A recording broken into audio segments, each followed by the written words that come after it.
Hey everybody, this is Pat Torpy from Mr. Big. This is Glenn Hughes, the voice of rock. And you're listening to Music Mania. And you're listening to Music Mania.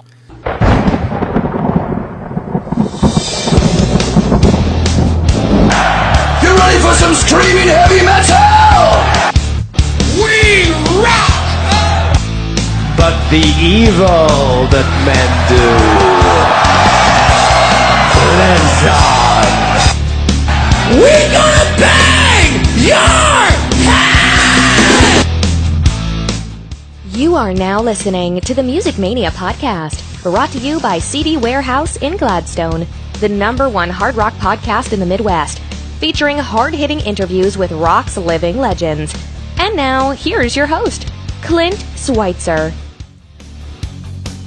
Well, the sultry summer rolls along here on the Music Mania podcast. Thanks so much for joining me for yet another show. It has been a busy summer so far. I'll tell you what, when it's summertime, the living is anything but easy for me. I've been out on the road covering shows, doing interviews. It's just been a fantastic summer so far, albeit a sultry, blistering hot one. I just got back from a weekend stint in Fishers, Indiana, where I covered the Beach Boys concert.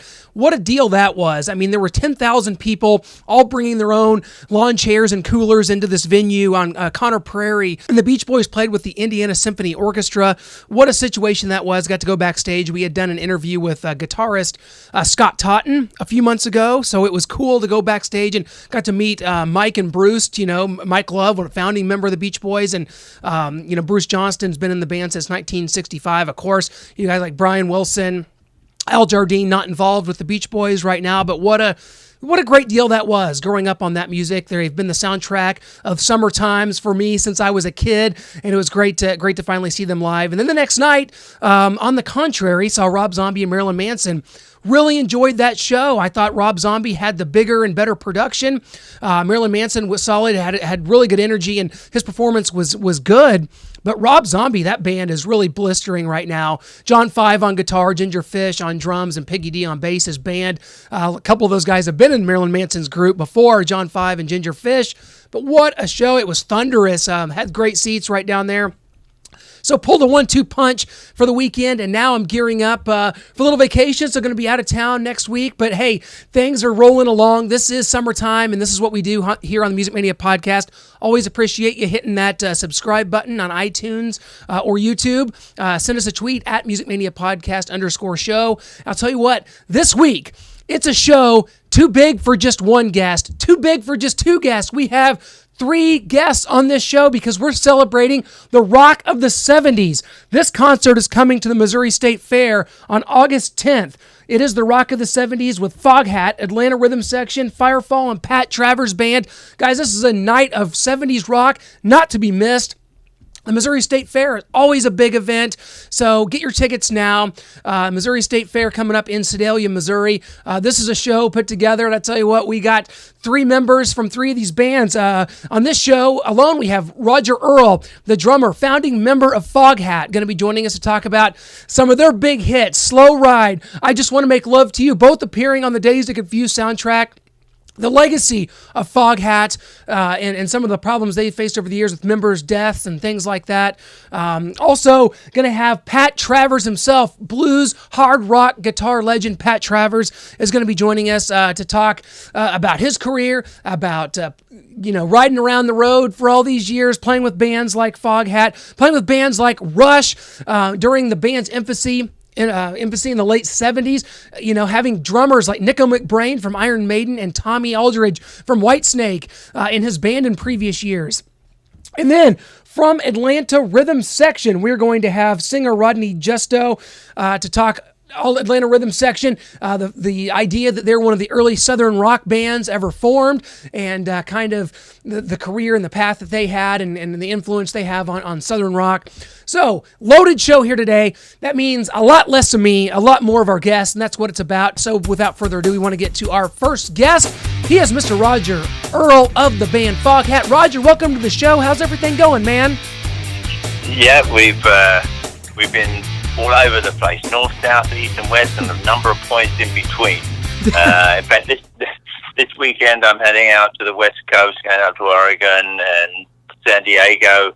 But we're coming to Kansas City, Missouri. You were just in Kearney last week on Friday. It was Kearney outside of Kansas City at the Kearney Amphitheater on the 13th, and you'll be here back in Sedalia, Missouri for the Missouri State Fair August 10th. And I've got to ask you about that because that is quite a lineup coming up here. It's you guys, Atlanta Rythym Section, Firefall, and Pat Travers at the Missouri State Fair. I'm sure you got some stories running up and down the road with some of those guys. It's going to be great. We've done lots of shows with the bands already. Atlanta Rythym Section are great. Pat Travers we played with since the 70s, and he's playing fantastically well. And Firefall, we did a couple of shows with them, and they sounded brilliant. Absolutely, it's going to be a big one here at the Missouri State Fair. Always hot. It's been 100 degrees as you guys felt last week here for about the whole summer. We'll try to get that cooled down for you, Roger. But I tell you what is it about the road? You guys are relentlessly touring. Are you still out there doing it? Is there ever a time where the road kind of grates on you, or is it a point in your career where you're like, this is just kind of what your life has been for so long that you just love being out there? I'm going to roll till I'm old and rock till I drop. This is like, careful what you wish for. I mean, when I was 12 years old, I was starting to learn to play the drums, and I was into rock and roll and rhythm and blues and stuff like that. And it was all I ever wanted to do. And I had to get a day job to support my habit of cymbals and drums. But I'm 72 years old now. Loving playing. The band is playing great. We've been practicing for about 60 years. It's terrific. Life is good. I love what I do. And, we play 2 or 3 days a week, and then we get to go home. It's not like the old days when you're on the road for like 9-10 months of the year. No, it's really good now. It's a lot of fun. I'm enjoying it. And I'm looking forward to coming to the area because we were just there fairly recently, and I've got some good friends there.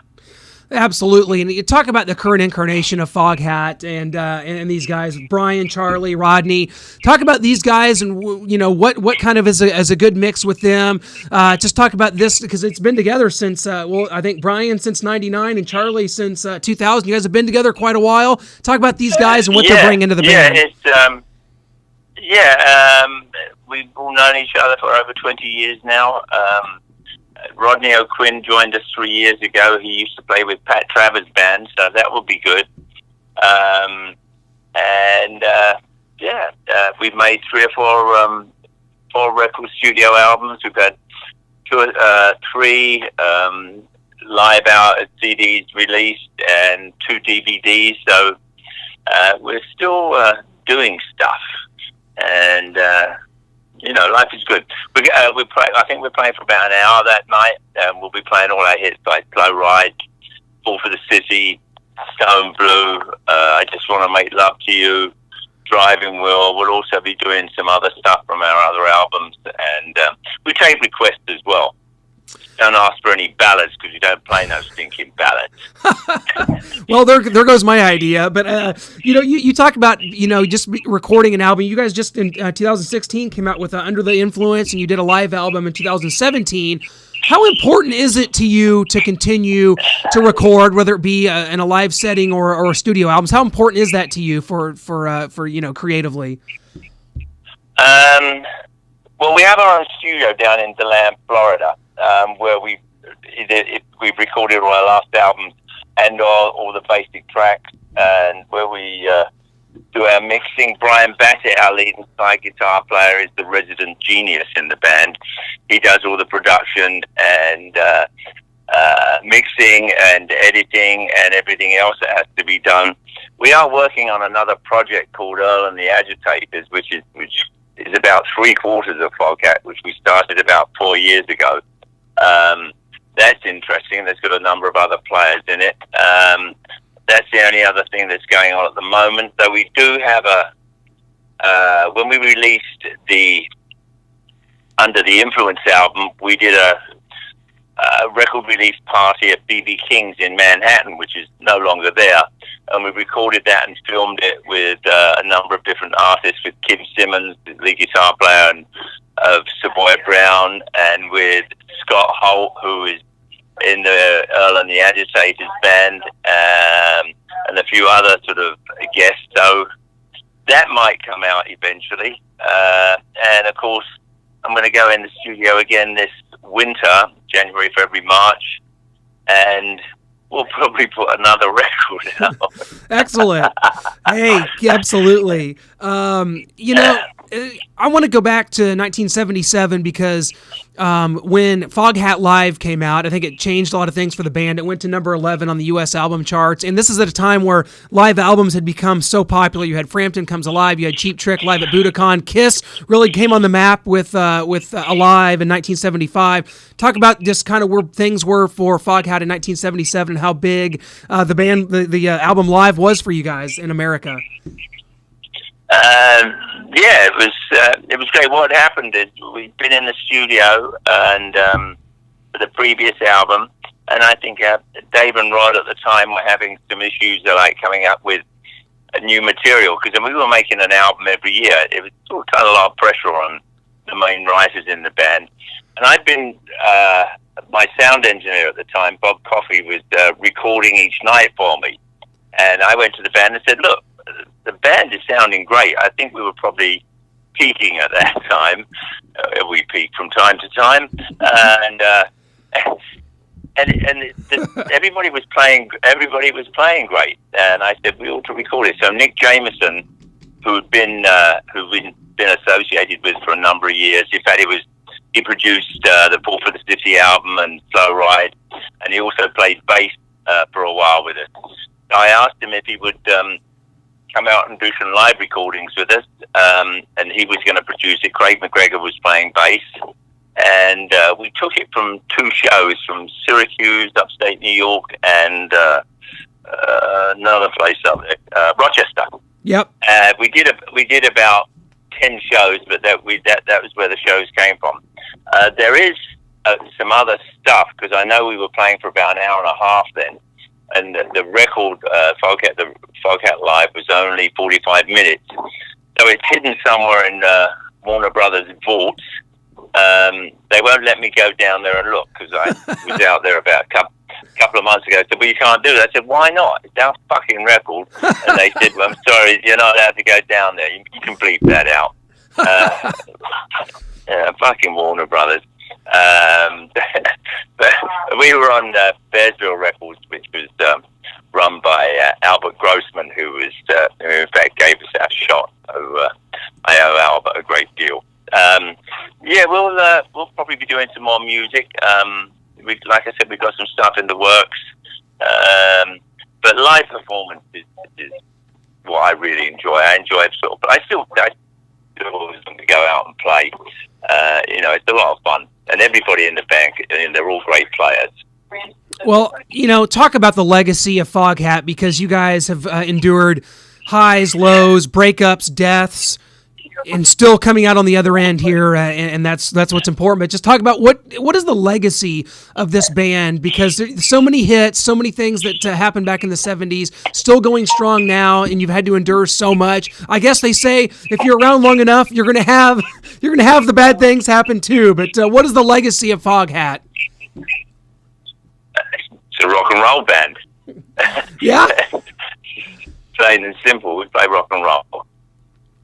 Yeah, and that is it. That is unequivocally the case. And you look at, and when I look at the legacy, you think about, and this is a movie. This Dazed and Confused came out, and it was, just a snapshot of the 70s. And you guys had not one but two songs on the soundtrack for Dazed and Confused, and that was a who's who of 70s music. And I just think that when you look back at that says so much about where Foghat was at the time, and that's just the enduring legacy is the songs that you left and you keeping them alive. That's what it's all about, right?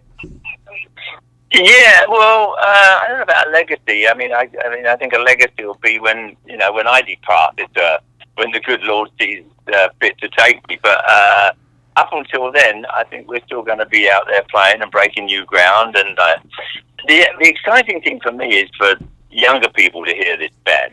That as you pointed out on that record, but also we've been in a bunch of adverts and Guitar Hero and stuff like that.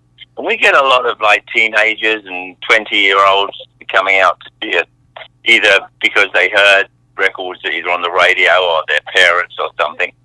Now I find exciting that the fact that the band is accepted by young people. I think that's important. The band's doing great. Excellent. And last year was probably about the best year we've had in about 30 years. So awesome. That part is interesting. It is, and it's only keeping it going forward. That's what it's all about. And we will catch you guys here on August 10th at the Missouri State Fair with Firefall with Pat Travers. It's going to be an awesome show. Hey, Roger, I can't thank you enough for your time. Don't forget Atlanta Rhythm section And ARS, and we got them coming up on this podcast too. We got Pat Travers, yourself, and Atlanta Rhythm section coming up here on this podcast. All of you on one show, so it's going to be great. And we will see you guys on August 10th. We can't wait for that. Thank you so much, Roger, for your time. You're a true legend, and we will catch you on August 10th, my friend. Okay. Thank you, Clint. It's a pleasure talking to you. I'll see you there. You bet. Thanks a lot. Bye-bye. Great to hear from Roger Earl from Foghat, a band I've always been a fan of, always enjoyed the big hits, always, just really respected what Foghat was in the 70s. And they, a band I always thought growing up were an American rock band, but very British, in fact. And as you heard from Roger Earl, great to catch up with him, drummer from Foghat. And that show is coming up again, guys. Go to mostatefair.com for tickets. It is going to be a night of 70s rock hits with Foghat, Atlanta Rhythm section, Firefall, and Pat Travers Band. And speaking of Pat Travers, we're going to go ahead and welcome him on to our show. Pat, it is great to catch up with you, man. How's everything going? Welcome to the show. Everything is going really, really good. Yeah, we've been playing some great shows, but boy, there were some hot ones. But we were in Windsor, Ontario, Canada, the last weekend, and that was really nice. Yeah, that's and one then, thing. So that was fine. And then I've got a couple recording things that I'm doing as well. So I'm busy with that, and that's actually what sidetracked me was I started talking to people about that. So. Always working, nothing wrong with that. Yeah. Unfortunately, Pat, I do have to tell you, it has been 100 degrees here where I am in Missouri this whole summer, and you're going to be here on August 10th coming up here. This is a huge show at the Missouri State Fair. It's going to be you with Foghat, Atlanta Rhythm section, and Firefall, the Rock of the 70s show here at the State Fair. It's going to be a hot one. It's going to be a great night for rock and roll. Pat, I know you've been around the road with some of these bands before, man. Foghat, great band. ARS, oh my gosh, Firefall. Yeah. Has your paths crossed with these guys? Those are all great guys. I love playing with them all and hearing them. Firefall, and they sing so good, and it just sounds wonderful. And of course, Foghat, I go way back with one of my first major tours of the United States was opening for Foghat way back in 1978. So I know Roger Earl a long time. Yeah, we got Roger on this show actually as well. So got a star-studded podcast here with you, Roger Earl, and also from Atlanta Rhythm section. But this show coming up here, and I know that you've toured with so many bands. You go back and talk about in your early days touring with a band like Rush and how the adulation they have for you. Yeah. What does it say about this era and these bands that still resonate with fans today, that you can go out and still play shows like this, big audiences still showing up, and it's just all about these great songs and these great bands, isn't it? Yeah. That's interesting. I don't think about it that much, but boy, some of these songs and performances have been making people and crowds go crazy now for like 50 years. So they're just really good. I suppose you can't do too much examination, or they just are. They are what they are. And I'm glad to have a couple of those to my name. Certainly so. And you deep rooted in this in rock, down and just straight ahead rock, whatever you want to call it, blues guitar. Absolutely, yeah. But how do you feel that because I feel that maybe what's missing from modern music is guitar like the Pat Travers band and bands like that, and that go back. I know you were widely influenced by a guy like Jimi Hendrix, and who wasn't from your era. Yeah. But what do you think is missing from rock guitar these days? I just don't think there's a lot of great lead players that really stand out. What do you think is missing in the guitar sound of today?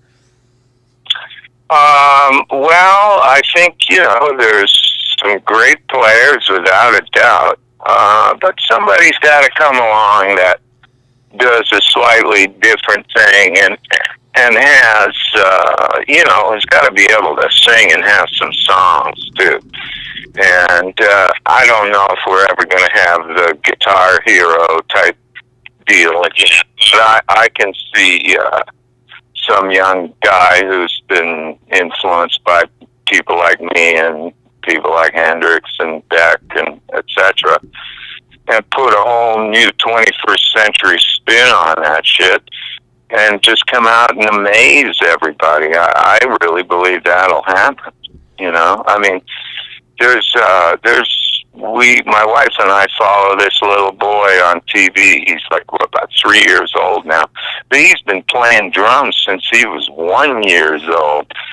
And he is totally amazing. So, he's a genius. And 5, 6, or 10 years from now, what the hell will he be doing? He's going to totally blow people away. And so I believe that there's artists like that are bubbling around under somewhere, and some outlier will just appear under the right circumstances, just like Hendrix did, and just like the Beatles did, and a lot of other people. It's outlier phenomena where just 2 or 3 or 4 people cross paths and create something that's exponentially larger than their own individual talents, Well, you talk about drummers, and I don't know if a lot of people realize, and this is just kind of an interesting fact going back, especially because I'm going to see Foreigner and Whitesnake tonight with, of course, Tommy Aldridge still in Whitesnake.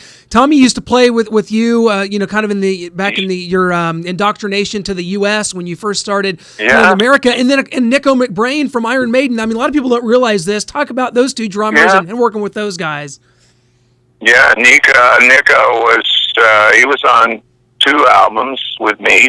We played together for about almost 2 years in the UK, and and he's a great guy, and I'm still in touch with him. He lives in Florida, and I'll be seeing him soon here. So, and then Tommy Aldridge played with me from '78 to the middle of 1980, so he was 2.5 years, and we recorded 2 studio albums and 1 live album, and he's great, and especially live. He's the killer rock drummer of all time. There's nobody better. Absolutely, and you talk about your love of recording and the fact that you're still very much involved in that. You have, if my math's correct, you have 37 known recordings. That's unbelievable, and that shows the dedication, the passion. What is it about the recording process from the mid '70s to now that keeps you interested in that process? Well, hope springs eternal. It's like each new project is a new opportunity to possibly have something that could, pop forth and be a big thing. I think I am no longer interested in recording 8 or 10 songs at one time. It doesn't make any sense. It's too expensive, and it takes too much time, and so now I would prefer, and it's what I'm doing. I've got 3 really good songs that I've got now, so we're gonna make great recordings of those and shoot some really interesting video to promote them, and then so I'm happy about that. And I have this other project, this It is a CD, but it's a theme thing, so it's like going to be me covering 1940s big band swing music. Wow. Yeah, so that should be interesting, and have some guests on that too. So, but other than that, yeah, in the past, when I had to come up with 10, 12 songs, in some cases 14, it's just not right. I mean, we did great albums that only had 8 songs on them, and sometimes there were less.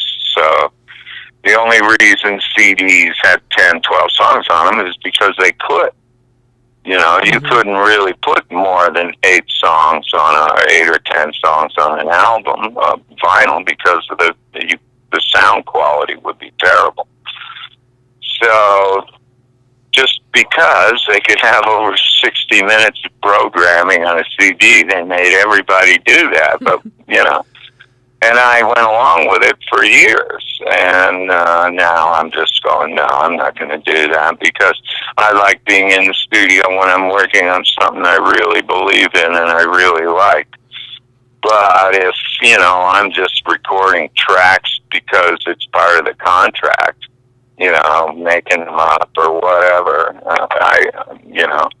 that's sort of like prostitution in a way. So it is, and I'm not going to do that anymore. So, that's how I feel about that. Well, let's talk about your current band. You've played with so many great artists over the years, and the Pat Travers Band has always been known as just a ferocious live unit, and yet you're a powerful 3-piece right now with David Pastorius and Tommy Craig right now. Talk about those guys and what they bring to the mix. They're great guys, boy. This is the best 3-piece band I've ever had.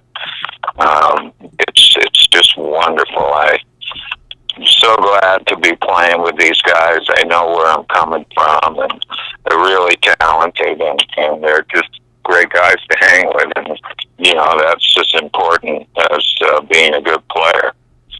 So we're able to rehearse and work on new material and play new material live, and so that's exciting. And then, of course, we do all the stuff that my fans want to hear. So it's great. We're really excited, and despite the heat, we're going to kick everybody's ass coming up here. That's what it's all about. And because I've been training, so 90 minutes in 100-degree heat is nothing for me. Well, we're going to try to kick that temp down for you guys here in Missouri on August 10th. We're going to try. I can't make any promises because we've been out. I've been That's okay. Hey, that's what it's all about. Yeah. Pat, I'll tell you what. You have many admirers. So many people, name you as an inspiration for their guitar playing. I've got guys like Kirk Hammett from Metallica, Alex Lifeson from Rush as a huge admirer, and that was a band that, really you started off touring in America, that you were hooked up with Rush. Go back to those days, touring with Rush, what that was like, and kind of what Rush, where they were at that time and their sound, and what that tour was like, and just kind of forming that relationship with them. Well, they were, I think, on their fourth album, and it was a gold album. I mean, they'd been selling gold. They didn't get any airplay.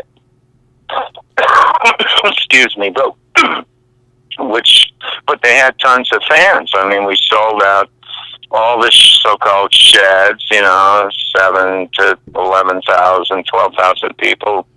All these arenas across the Midwest and everywhere. And they were such cool guys, and they were 3-piece, and we were 3-piece, so, we had a kind of a bond in that regard. And they were always looking for something new to play and do. Those guys are very progressive, forward-looking people. Pat, before we let you go, of course, you were born in Ontario, Canada.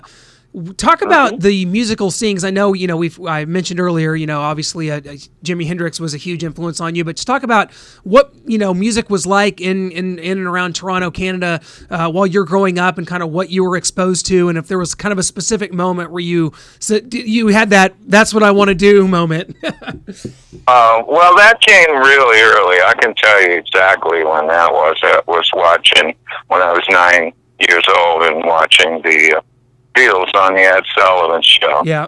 In February 1964, yeah. I mean, I didn't say it, but I knew it, I went, yeah, I get that. I understand that. Because it wasn't the girls screaming and all that attracted me. It was just the whole thing. It was so syncopated and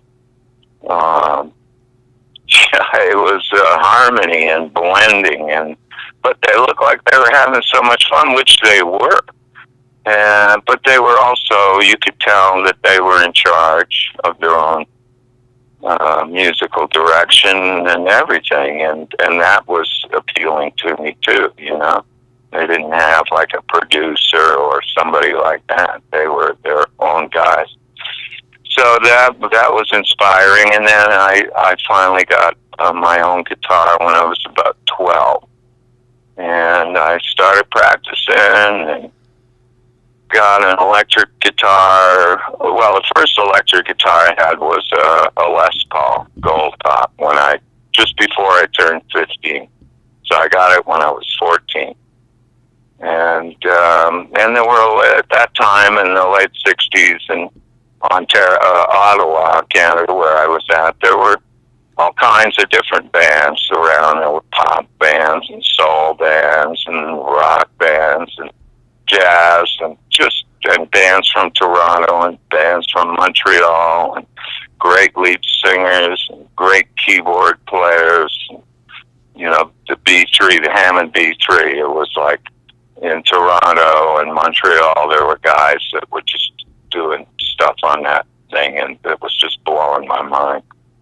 And the great guitar player. So, I loved it all, and then I ended up playing in nightclubs for 6 nights a week and 4 sets a night. So we had to play everything. We were like the human jukebox, but we also got to, because we had so many sets, and in the middle of the week there'd be nobody there. It'd be pretty quiet during the last set. So we, other guys we knew would come over and get up and jam. We had a lot of jamming going on at that time, which was also very cool, because that's something that doesn't happen anymore. I mean, guys used to go. I could show up. I would go to a nightclub or something, and nobody would even know me, but I'd have my guitar, and I'd talk to whoever in the band, and they go, "Yeah, why don't you get up and play?"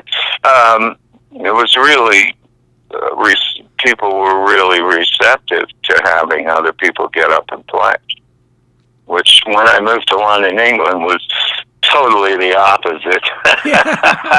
They did not want, they couldn't get any gigs, unless you were an album, unless you were a signed act, you didn't play. There were no nightclubs. There was nothing like that. There were some pub gigs, and but you only played like one set, maybe, and so they weren't too keen to have some stranger come up and jam with them, because they didn't have any time. Sure.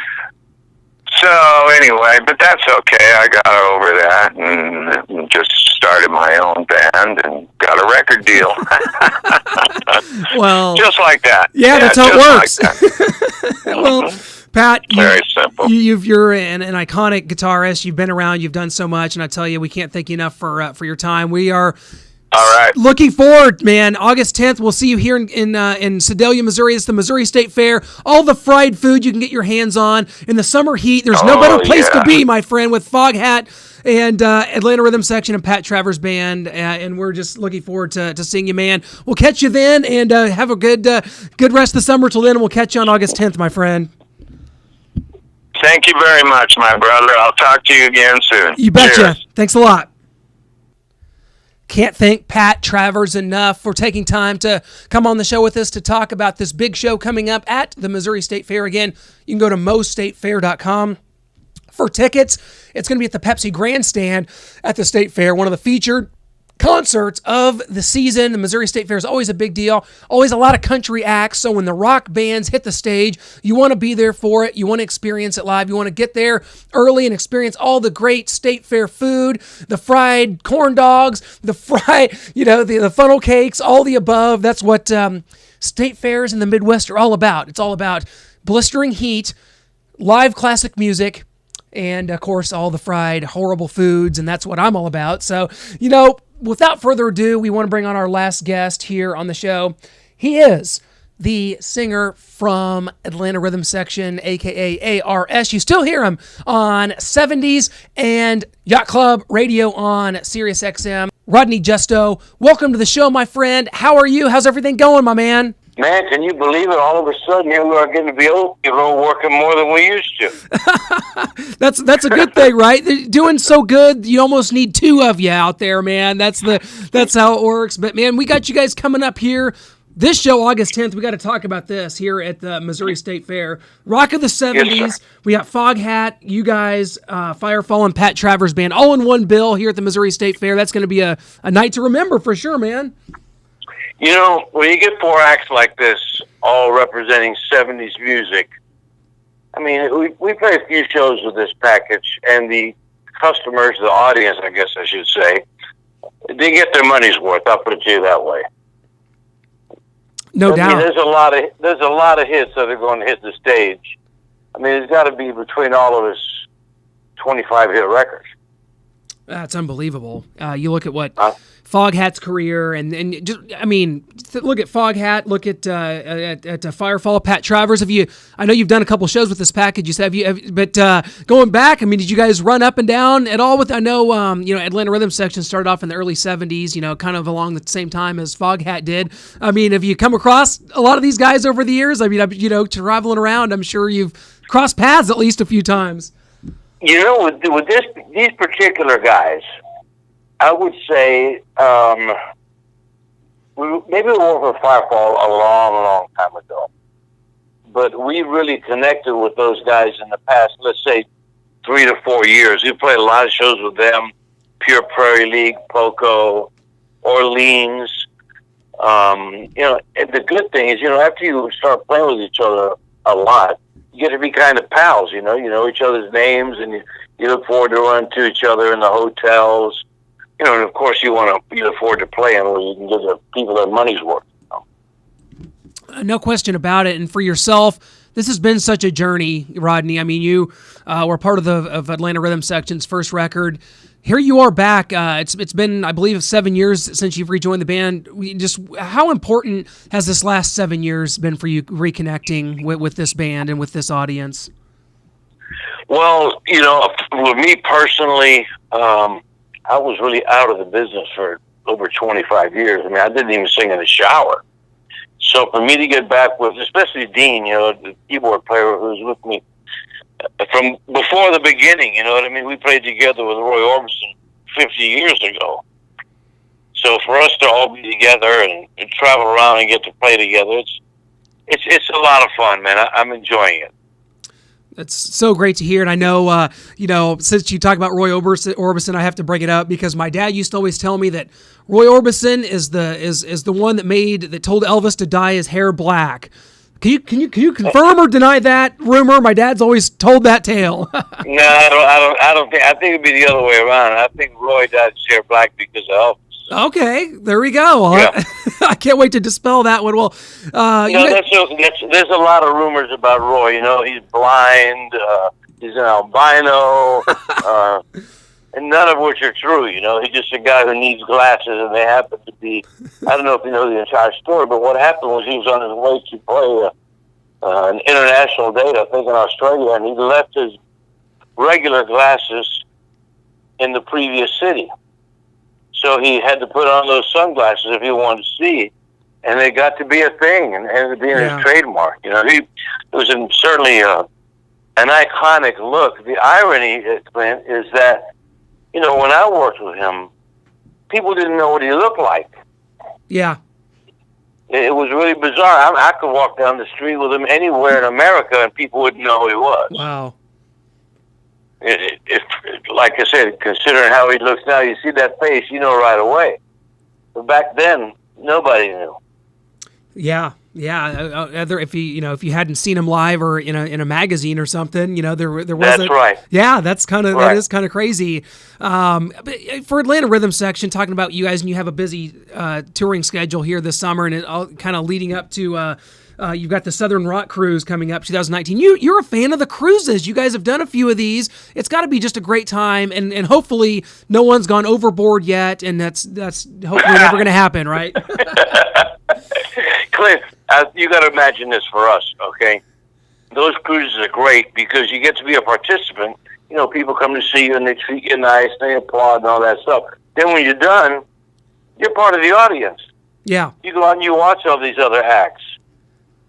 You know, so we get to be a participant and a fan as well. So we get to meet people, you know, other acts that we've never met that we might look up to. We just did one with Michael McDonald. In fact, we'll be working with Michael McDonald the day after we see you. If you get a guy who sings like Michael McDonald, and by the way, no one ever talks about his piano playing. He's brilliant, man. I mean, and he's a very emotive piano player. Yeah. I mean, I enjoy seeing him. I mean, of course, he sings great, you know, and we're not pals or anything, but I met him when we talked for a few minutes, so I'm looking forward to seeing him again. You know something? I had thought many times, I don't think I've ever said this, but I could imagine Michael singing So Into You or Imaginary Lover. Imagine those songs with him singing it. Yeah. That would work. You know what I mean? Yeah, Imaginary Lover. Absolutely. You know, it would be great. Well, I want to go back kind of to the beginning, because you're a New York guy, but you wind up joining Atlanta Rhythm Section. Do you remember the first time you ever heard the term Southern rock? I mean, obviously you had Allman Brothers kind of start. When is the first time you remember your sound being referred to as quote-unquote Southern rock? That's a good question, because I must tell you that when we started, there was no Southern rock. Yeah. You know, people talk about the Allman Brothers. To me, the Allman Brothers were a blues band. To me, Southern rock to me is Marshall Tucker, the Outlaws, you know, bands of that milieu. I've always wanted to use that word, by the way. That's a good word. For those of us who don't speak French. But, you know, if it comes to Southern rock, if you listen to the first album, you know, we thought we were going to be more of a rock band. The hits ended up being, you know, classic rock hits. But I don't know whether we belong in Southern rock or don't. We don't sound like the Outlaws. To me, Southern rock is like an illegitimate first cousin to country music. You know what I mean? Molly Hatchet. Thinking about flatbed trucks and Willie and Waylon. Bastard sons of Willie and Waylon, Leonard Skinner, and Molly Hatchet, maybe. But right, Skinner's another great example of that. But, you know, our music, and I don't mean this in a condescending way, but our chord progressions and lyrics are a little bit more sophisticated than what most people associate with Southern rock. Yes. Yeah. You know, people always tell me, it's like you guys are like a rock and roll Steely Dan. I hear that a lot. Yeah. And I think that's fair enough. Do you, I don't know if you have XM or not, but you hear Imaginary Lover, Free Spirit, even like Spooky on Yacht Club Radio on XM all the time. Yacht Club Radio. Right. So this music has sort of just no boundaries really on what it actually is, and that's interesting.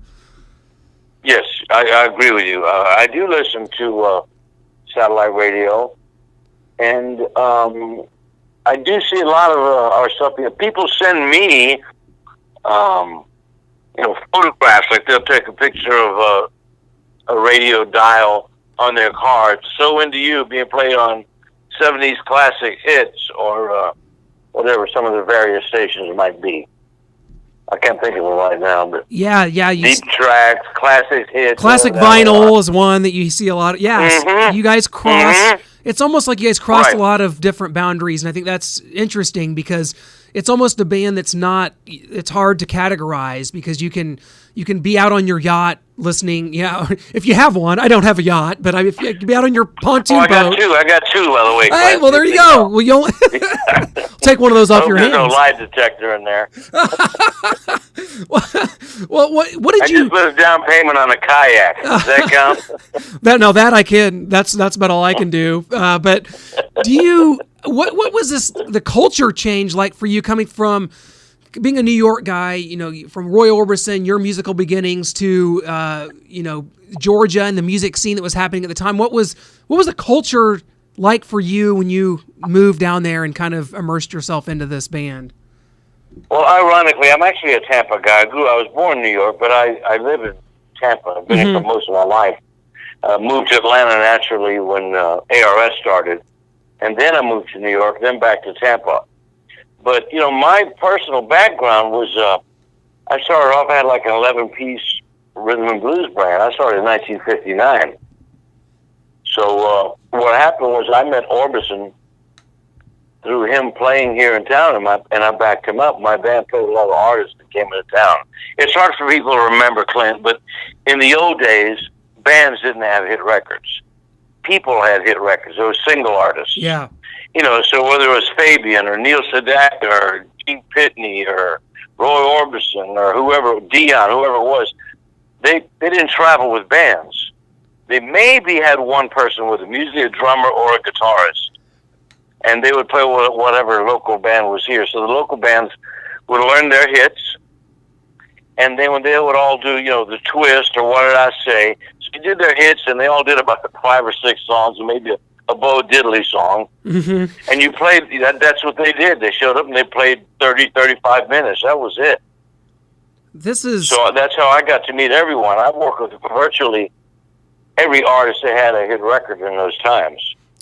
Yeah, I've got to ask you about one in specific. I never would have thought this interview would have went this way, but one of our favorites and a great friend of our show is one of my favorite artists of all time, Tommy James and the Shondells. I don't know. He was about your age.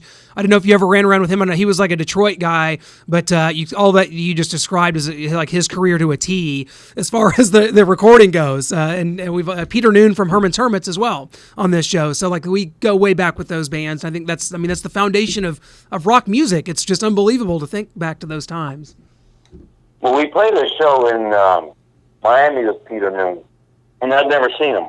Really? And never seen him live.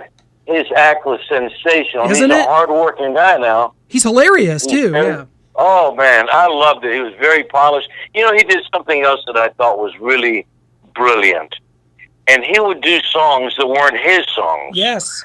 But people in the audience didn't get it. They were like, oh, yeah, Martha, I remember that one. He's doing I'm Telling You Now by Freddie and the Dreamers, and I'm going, that is pretty damn cool, man. But he's doing his songs, and dude, he had a lot of hits. You forget how many hits this guy had. Oh my gosh, Silhouettes and Wonderful World, and so many from them. And man, and like I said, I got so much respect for him because he's a hard worker. And many, I sound like Trump, years ago,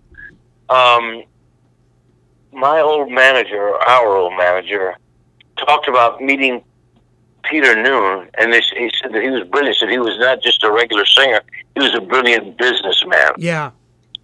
And I said, well, really? So whenever I used to think about Peter Noon, I thought more about him being so smart with marketing himself and what have you. And then I saw his act, and I went, oh, this guy's brilliant in more than one way.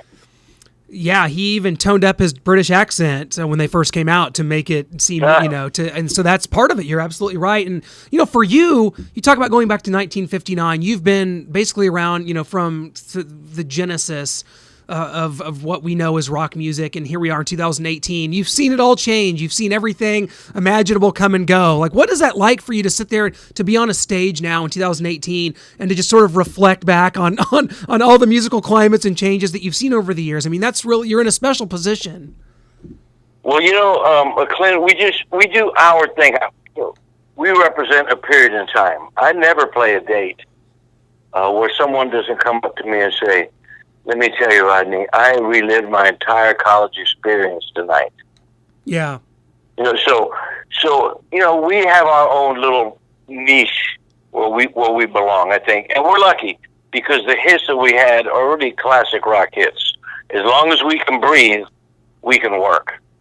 Yeah. You know, because the type of hits that we had, it's not like we had some goofball hit that was just one. You know, we had 5, 6, 7 hits. You know, that happened to just fall into songs that live forever. Once again, they live forever because the songs are strong. You know what I mean? The songs mean something, whether it's spooky or So Into You, Imaginary Lover, you know, Do It or Die, I'm Not Gonna Let It Bother Me Tonight, Champagne Jam, not to mention regional hits. You know, we had regional hits that were big in, you know, places in the South. That we even forget about sometimes. It does, and you know, it becomes almost cryptic to think about because in the last just 3 or 4 years, we've lost so many legendary artists from all different realms of rock music. But at this stage, the term "keeping the music alive" becomes more important now than ever because even though, you know, members of bands may pass away, and Atlanta Rhythm Section had gone through that, losing members and deaths. It just becomes you have to keep it alive. Right on the head, baby. Yeah, you hit it right on the head. We've evolved. You know what I mean? It's like people say, "Well, how many original members you have?" I said, "Well, what does it matter?" I mean, used to love the Yankees when I was a kid. Yeah, I'm a Yankees fan. I'm not mad because I don't see Mickey Mantle or Roger Maris and Joe DiMaggio up there. Right. You know, you like the Yankees, you like the Yankees. Absolutely. You know, it should be the same in music, as long as it's good. The day we suck, that's a different story. They got a right to complain. But if they show up and they hear us do the hits, and we do them with respect and energy and care about the audience, what more do you want? That means a lot. In fact, I just saw Foreigner the other night with only Mick Jones left in Foreigner, and they're outstanding, and that music will live on. Tell me they're not great. Tell me that singer doesn't do a great job. Oh, it's amazing.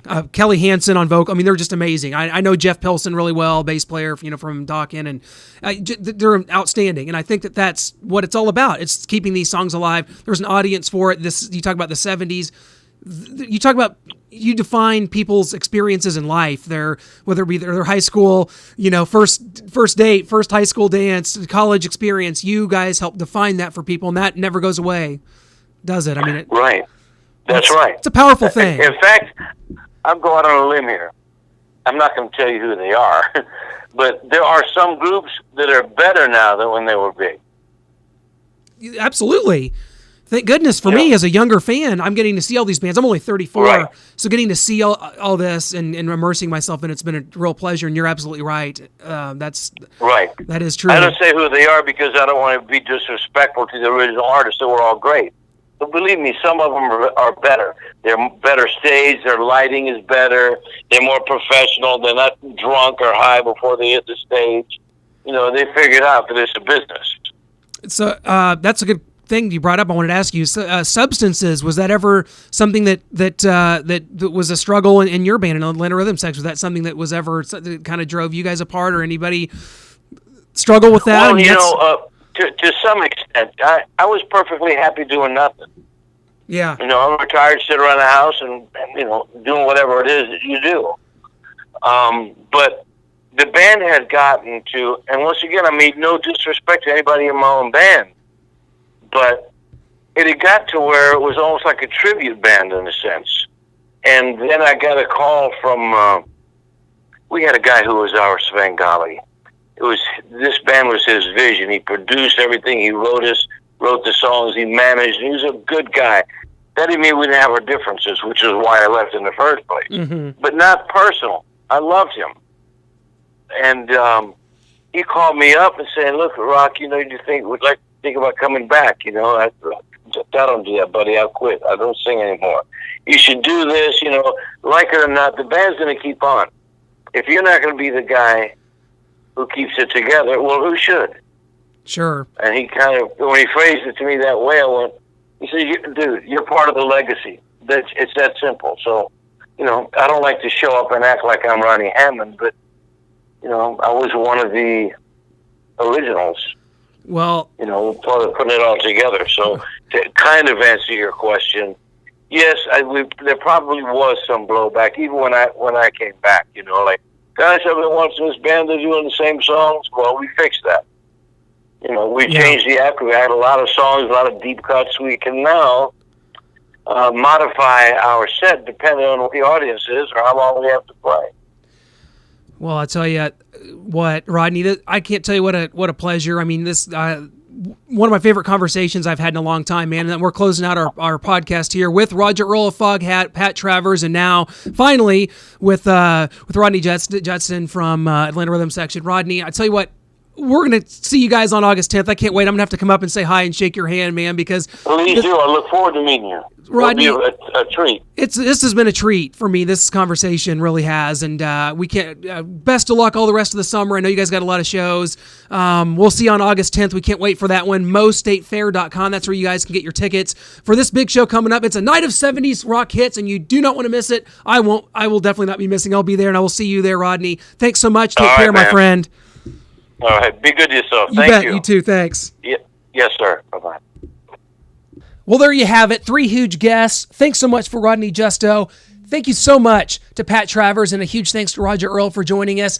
Man, I'm exhausted. 3 interviews, 3 big bands, and there's going to be 4 coming up here at the Mo State Fair. MoStateFair.com is where you can get tickets to this massive 70s rock event. Can't thank these musicians enough for coming on. Guys, this is what we do. This is what's so exciting about summertime, is it's when I really am able to delve into to this podcast and take a lot of time to get a lot of interviews, go to a lot of shows, do a lot of reviews. You can catch all that on our website, musicmaniapodcast.com. I've got everything archived, every interview I've ever done, every show review. You want to catch those on the website, musicmaniapodcast.com. There's links to contact us if you have an idea for a guest. If you want to send us some music, send us a review, pictures from concerts. Be sure you do that. I'm always up for that and enjoy interacting with all of you. So, without further ado, guys, I'm going to be on vacation for this next week, so the podcast may come in a little late next week. We usually drop on Fridays.